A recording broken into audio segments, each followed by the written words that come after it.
बहुत बहुत शुक्रिया। कोई टैलेंट हंट का प्रोग्राम शुरू हो रहा है, पाकिस्तान क्रिकेट बोर्ड उसको कर रहा है और हमारे साथ इस वक्त मौजूद हैं प्रोग्राम में senior sports journalist Abdul Majid Bhatti साहब। भट्टी साहब, अस्सलाम वालेकुम।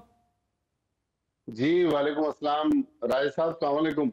वास्सलाम जनाब, हजूर खैरियत से हैं जी। अल्हम्दुलिल्लाह ठीक ठाक। Talent hunt program, talent hunt जो एक मुस्तकिल प्रोसेस है, इसको 20-30 साल के बाद नहीं होना चाहिए। जो पहला कारगर और बड़ा शानदार एक टैलेंट हंट था वो फजल महमूद साहब ने किया था, और उसके अलावा भी एक दो मरतबा ये अटैम्प्ट हुई हैं, लेकिन ये कंटिन्यूस प्रोसेस टैलेंट को हंट करना।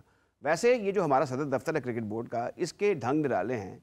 ये वो काम करते हैं जो उनके काम करने के नहीं होते। ये है नीचे की सतह की जो ग्रास रूट क्रिकेट है, उसके जो डाई हार्ड चाचे और अंकल्स हैं, उनका काम होता है। वो ले आते हैं ऊपर, या फिर बड़ी कोई चशम दीदा किस्म की कोई ऐसी चीज़ें हों जिसको कप्तान देख ले या चेयरमैन सेलेक्टर देख ले, वो टैलेंट हंट हो जाता है।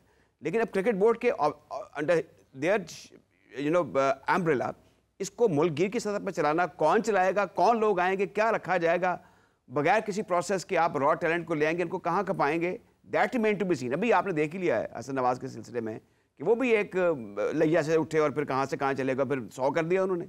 तो इसी किस्म का टैलेंट अगर ये तलाश करने की कोशिश करें, मेरे ख्याल में ये फी ज़माना मुझे लगता है ये कोई इतनी एफर्ट कामयाब होने वाली नहीं। अल्लाह करे कि कामयाब हो। असल में ना काफ़ी साल पहले एक स्कूल क्रिकेट का टूर्नामेंट ख्वाजा नदीम साहब के साथ मिलकर करवाया था, जुनैद ज़िया साहब ने। उन्होंने पूरे पाकिस्तान क्रिकेट बोर्ड को ना स्कूल क्रिकेट पर ही लगा दिया। अब ये मुझे बताएं, school cricket, university cricket, college cricket, club cricket, इसको भी क्रिकेट बोर्ड ने अपने उसमें कर लिया। अब एक बड़े गौर से मेरी बात ये भी सुन लीजिए आप।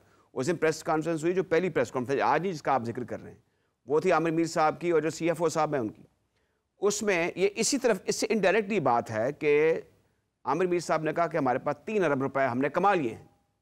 3 अरब रुपए कमा लिए आपने।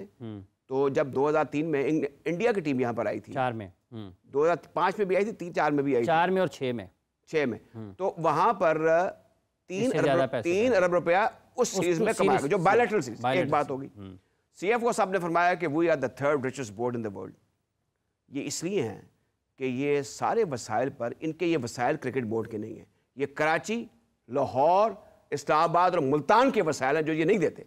ICC भी पैसे तकसीम करता है, इंडियन क्रिकेट बोर्ड पैसे तकसीम कर देता है, लेकिन अब इंडियन क्रिकेट बोर्ड इसलिए मनी रिच हो गया है because of Indian Premier League, where as they are piling up the money, जो कि स्टेक होल्डर्स के टैलेंट हंट की इनको जरूरत ही नहीं थी। इनको जरूरत नहीं है। ये एसोसिएशंस के हुकूक को गसब किए हुए हैं, दूसरे लफ्जों में आप ये कहना चाहते हैं? मैं अगर ये कह रहा हूँ, अगर मैं कहूँ तो आप इससे इत्तेफाक करते हैं या नहीं करते? राजा साहब ये कह रहे हैं कि पाकिस्तान क्रिकेट बोर्ड का ये काम नहीं है और इसके ढंग निराले हैं। भट्टी साहब ये चंद घंटों में 2 प्रेस कॉन्फ्रेंस किए हैं पाकिस्तान क्रिकेट बोर्ड में, एक CFO, फिर आज CEO और भी आला ओहदेदारान। आपको लगता है कुछ दबाव है पाकिस्तान क्रिकेट बोर्ड पर, और क्या वाकईतन दुरुस्त समत में काम कर रहे हैं? ये जो टैलेंट हंट वाला भी एक आज उन्होंने एक नया मंसूबा सामने रखा है। देखिए, अभी से हाफिज साहब ये कह देना कि इनकी नीयत खराब है, ये शायद इस स्कीम को आगे लेके नहीं जाएंगे। आपको याद होगा, थोड़े दिन पुरानी बात है, बहुत पुरानी बात नहीं है, रमीज राजा साहब जब PCB के चेयरमैन थे, उन्होंने भी पाथवे का एक प्रोजेक्ट एक मल्टीनेशनल कंपनी के साथ शुरू किया था। वो प्रोजेक्ट कहाँ गया उसका हमें नहीं पता चला। जूनियर लीग रमीज राजा के दौर में शुरू हुई, शहरियार खान साहब के दौर में भी स्कूल और कॉलेजेस क्रिकेट पे काम करने की बातें हुई, कुछ थोड़ा बहुत काम भी हुआ, लेकिन वो भी फिर बातें पुरानी हो गई। इससे पहले जो फजल महमूद के टैलेंट हंट की बात की राजा असद साहब ने, खान मोहम्मद साहब ने भी एक फास्ट बॉलर्स का कैंप लगाया था, मुझे याद है मिड 80s में, जिसमें वसीम अकरम वगैरह थे, जिसमें एक अतीकुर रहमान बहुत तेज बॉलर होता था। उसका ऐसा खान मोहम्मद साहब ने एक्शन चेंज कराया कि अतीकुर रहमान की क्रिकेट ही खत्म हो गई। तो मेरे ख्याल में इस वक्त जो सबसे बड़ा फ्रॉड है पाकिस्तान क्रिकेट में, राजा साहब और हाफिज इमरान साहब, वो एज की जो वेरिफिकेशन है। हमारे दोस्त हैं जुनैद ज़िया, हमारे जनरल तौकीर ज़िया साहब के साहबजादे हैं। एज वेरिफिकेशन में मैं ये जाती तजर्बे की बुनियाद पे बता रहा हूँ, अगर इस मामले पर क्रिकेट बोर्ड टेकअप करे, मेरे एक जानने वाले का बेटा था, 17 साल उसकी उम्र थी, उसने सारा प्रोसेस कंप्लीट किया, हर जगह से उसने पास करने के बाद जब उसको टीम में सिलेक्ट होना था, उसको जो सो कॉल्ड डॉक्टर्स थे या इनके फिजियो थे, उन्होंने डिस्क्वालीफाई कर दिया कि जी ये बड़ी उम्र का है। भाई नादरा का जो सर्टिफिकेट है, नादरा तो इस वक्त मोहसिन नकवी साहब की रजिस्ट्री है ना, नादरा का सर्टिफिकेट अगर पीसीबी नहीं मान रहा, कलाइयों के टेस्ट पर एज वेरिफिकेशन हो रही है, तो मेरे ख्याल में यहाँ भी टैलेंट का कत्लेआम हो रहा है। एज वेरिफिकेशन पर इनको गौर करने की बहुत जरूरत है। हमारे यहाँ जो कलाइयों की बुनियाद पर उम्र की तस्दीक की जाती है, मेरा ख्याल है, मैं शायद आप दोनों हजरात अगर जानते हैं तो मेरी तस्दीक कीजिएगा, दुनिया में और किसी जगह पर एज वेरिफिकेशन के लिए कलाइयों का टेस्ट नहीं होता। तो इस जाने भी देखने की जरूरत है। बहुत सारे मामला है, अब हम किस किस की बात करें, लेकिन आई होप कि ये जो 10,000 लोगों के लिए, 10,000 बच्चों के लिए स्कीम शुरू की जा रही है, इससे पाकिस्तान क्रिकेट को फायदा हो। जी राजा साहब, बड़ी स्टेबल गुफ्तगू की, मैं कहूँगा कि माजिद भट्टी साहब ने, लेकिन इसमें देखिए कि बुनियादी तौर पर जिसका मैंने जिक्र किया कि जब आप इंफ्रास्ट्रक्चर को डेवलप करेंगे, उसको तकवीयत देंगे, तो फिर सुख का सांस लेंगे। जो हर शख्स लान तान करता है, मुझे अच्छा नहीं लगता।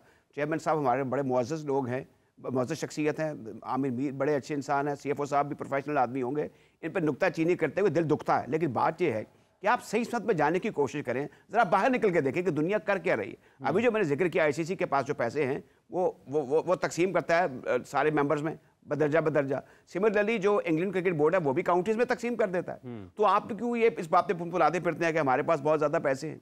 ये नहीं होना चाहिए। यूनिट जो इनको, ना इसका मुझे फ़ायदा है, ना आपको फ़ायदा है, ना माजिद भट्टी साहब को फ़ायदा है। तो करना ये चाहिए कि इनको तकवीयत दे, ये टैलेंट हंट करें। दूसरा, मुल्क में जा बजा बड़े शहरों में, पहले लाहौर कराची में क्रिकेट होती थी या पिंडी में थोड़ी बहुत, अब तो सारा पाकिस्तान में फैल गया। जगह जगह अकेडमी है, जगह जगह क्लब है, क्रिकेट बहुत ज़्यादा होगी, इसको फैलाएं आप। अभी रमज़ान में जैसे मैं जिक्र कर रहा हूँ, मैं भट्टी साहब से कहूँगा वो भी इस पर रोशनी डालें। आपसे मैं बात कर चुका हूँ पहले भी कि उन्होंने रमज़ान में अपना वो T20 नेशनल चैंपियनशिप करा दी, और आपने वो जो प्राइवेट सेक्टर में कराची में जो एक बुकाए नूर बना होता था, वहाँ पर इतनी नाइट क्रिकेट होती थी, उसको ख़त्म कर दिया। उनसे पैसे ही मांगते हैं। लाहौर में गनी इंस्टीट्यूट ऑफ क्रिकेट वाले बड़ा अच्छा इवेंट कराते थे प्राइवेट सेक्टर में, वहाँ से ये मैंने सबसे पहले सलमान अली आगा को, हाफिज इमरान साहब, मैंने पहली मरतबा उसी इवेंट में देखा था, और मुझे इसने बड़ा इंप्रेस किया था by his attitude and of course इसकी इनके जो जेस्चर्स थे। तो by all mean Hasan Nawaz भी खेले थे, हसन नवाज देखें, अब ये देखें ना, वो भी टेनिस बॉल, और फिर कश्मीर प्रीमियर लीग जो एक जरा को नुमाया किस्म की लीग नहीं है। तो इनको इस चीज का ख्याल करना चाहिए, स्टेक होल्डर्स को ऑनर करना चाहिए। अच्छा भट्टी साहब, ये जैसे राजा साहब कह रहे हैं एसोसिएशन का किरदार, हाफिज साहब जो राजा आसद साहब बात कर रहे हैं ना, रमजान क्रिकेट इन्होंने खत्म करके बहुत सारे गरीब क्रिकेटर्स के पेट पर लात मार दी है। इसलिए कि रमजान क्रिकेट में मुझे याद है कराची में इतने टूर्नामेंट्स रमजान के महीने में होते थे कि एक औसत दर्जे का क्रिकेटर जो है वो 5 लाख रुपए, और बड़ा क्रिकेटर लाइक फवाद आलम या हसन नवाज या सलमान अली आगा ये 15 से 20 लाख रुपए कमाते थे, लेकिन वो आमदनी का वो जरिया भी चला गया। ठीक है, अच्छा यही बात है कि अगर ये जो हिकमत अमली है भट्टी साहब, आपको लगता है कि ये पाकिस्तान क्रिकेट बोर्ड ने अपने ही लोगों के साथ एक मैच मुकाबलाबाजी उनकी हो गई है? और दूसरा, ये जो एसोसिएशंस का किरदार है आपके इल्म में बखूबी तौर पर होगा, एक ज़माने में काउंसिल होती थी PCB की, और वो अहम फैसलों में उसका बड़ा किरदार होता था। आज का गवर्निंग बोर्ड और आज की एसोसिएशंस को क्यों तबाह कर रखा हुआ है बोर्ड ने? देखें, बोर्ड ने तो तबाह किया, लेकिन एसोसिएशन भी, हाफिज साहब मैं लाहौर का मुझे नहीं पता, लेकिन दूसरे शहरों की जो कहानियां हम सुन रहे हैं वो उस तरह एसोसिएशन एक्टिव नहीं है।